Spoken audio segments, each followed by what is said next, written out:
Hi, welcome to Brianna's Kitchen. How are you doing today? Well, you know I'm in Florida, but you wouldn't know it if you were outside today. It is cold and rainy. Well, cold for Florida. For me, it's freezing.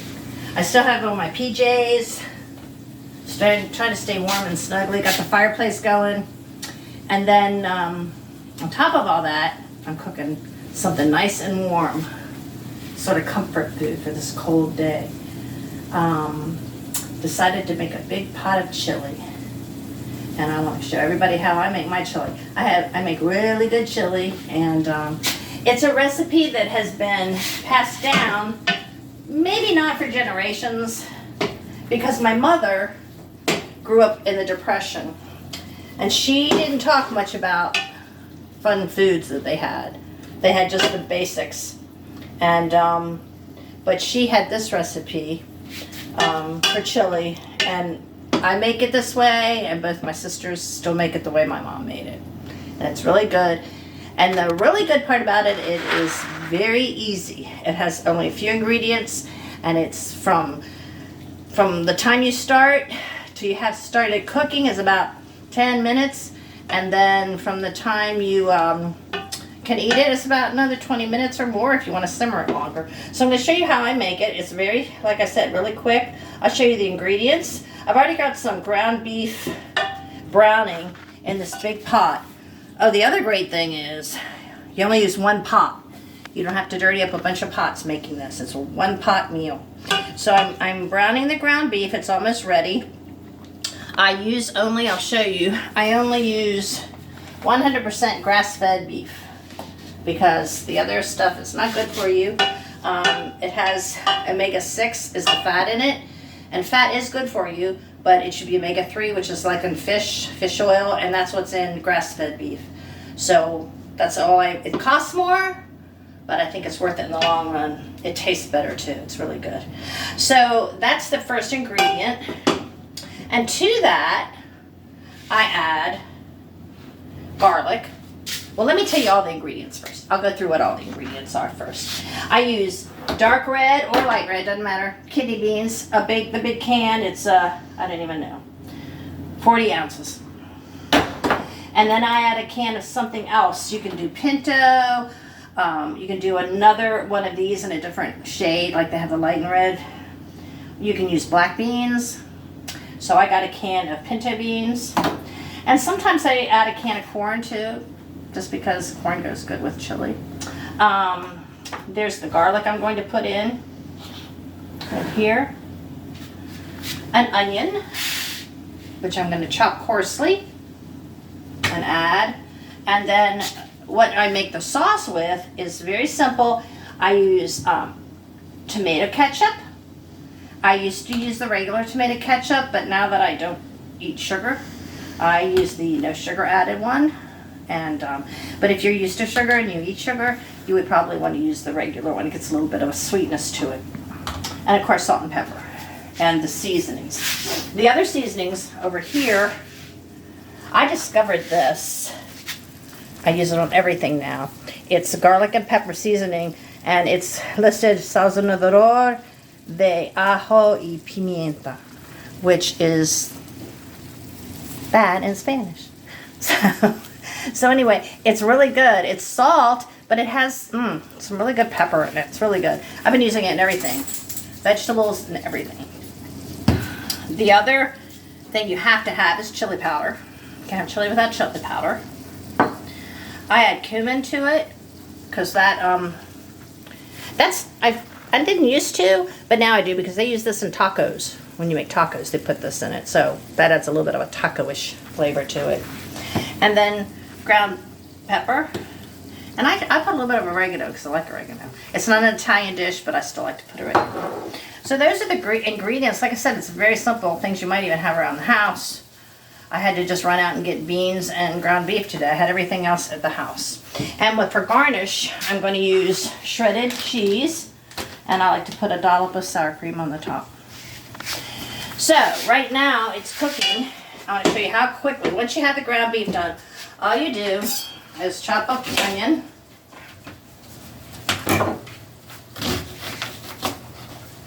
And some people like to put it in the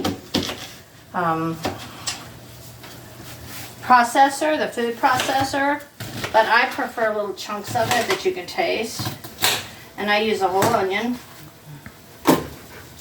It's a small onion, but it's according to your taste. If you like onion, put more onion.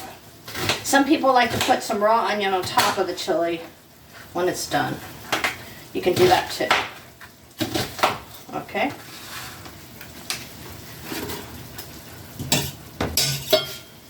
I'm going to turn the temperature up a little bit. I'm going to throw in a little bit of EVOO. This is organic, and it's a good one. So I spend a little extra money on olive oil because olive oil is really also good for you. And some of them have pesticides and things in them, so you want to get an organic one, and that one is a good one. So I'm going to just cook these together, and now I'm going to add some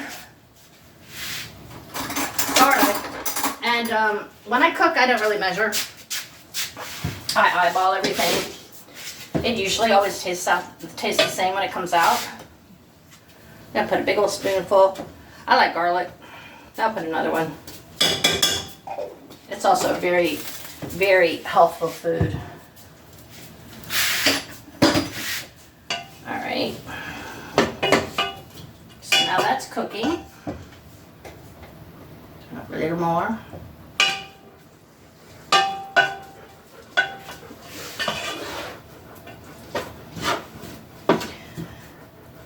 So the longer you let this saute, the more the flavors of the onion and the garlic are going to meld together with the meat and make the sauce a little bit better. And I had to start the ground beef before we started filming because I didn't want you to have to wait while it was cooking. So normally I would do it all pretty much at one time. But you cook until the onions kind of become translucent and the garlic's in there. I'm going to go ahead and start adding my seasonings to it. I'm going to put a dash of oregano. A couple shakes of cumin.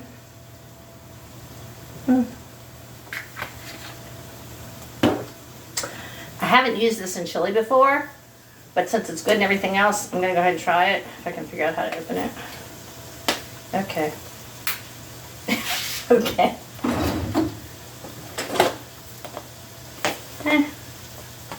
There we go. I don't know. It's a new container, I guess that's why. Put a little bit of that.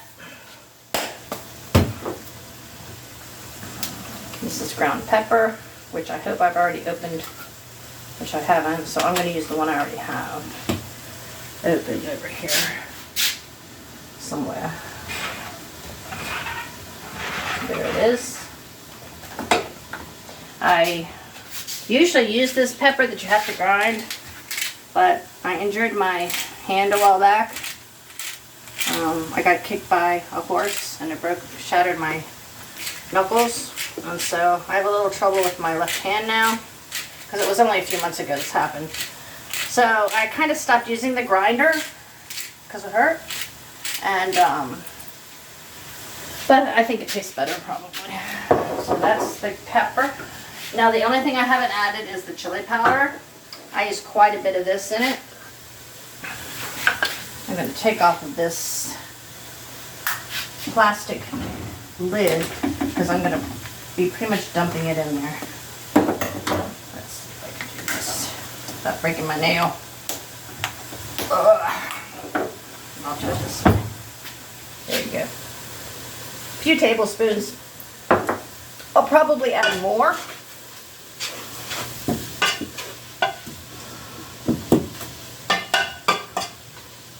So you can see now what it's looking like. Kind of looks like a rough kind of a taco filling maybe, which you could use it for that at this point. I haven't added any regular salt. I also use pure salt. This is called Redmond salt.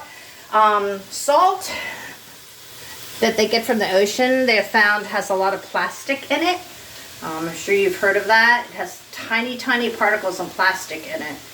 But you don't want that in your body because it goes into your cells and it's very bad for you. So this is called real salt, and it's ancient fine sea salt, and it is pure, and it's, I believe they mine it, but it's from an ancient sea. Of course, the sea's gone, and now there's a salt mine there.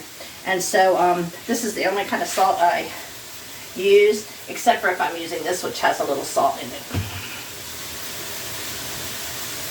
Because we don't want to be eating plastic, and I think we're getting a lot more of it in our food than people realize. You don't think you would be, but you are. Okay, so this is pretty much cooked, as much as I would normally cook it. Turn it down to medium. I'm going to add the beans. These are the kidney beans. Just dump them in there. I'm going to add my other beans and dump them in there. I'm not going to put the corn yet, because I want to make sure I have this consistency correct.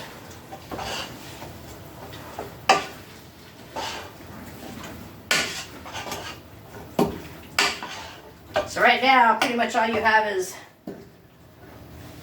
just beans and meat. And if you don't like tomato sauce or you don't anything like that, there's a meal right there. But I prefer putting the sauce, making the sauce to put in. Like I said, I'm just going to use ketchup, which may sound strange, but this, believe me, it really makes good chili. I go to restaurants all the time, and when it's a cold day and you just want something to really warm you up, I'll order a bowl of chili. It never tastes as good as my chili. And I don't really think it's just because I'm used to my chili. I just think this is really good chili. So I'm gonna, and again, I don't measure. So I just eyeball it, I squirt it in there. Don't even know how much I just squirted. Maybe half a cup. Like I said, I eyeball everything. This is something I've been making for more years than I want to tell you.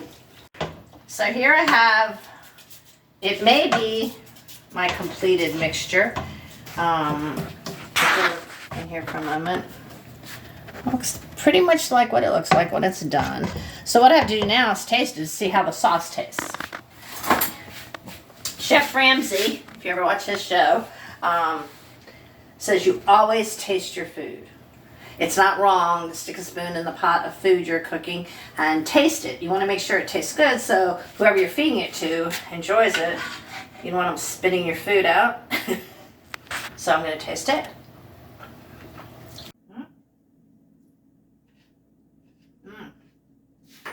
Really good. Really good. Okay.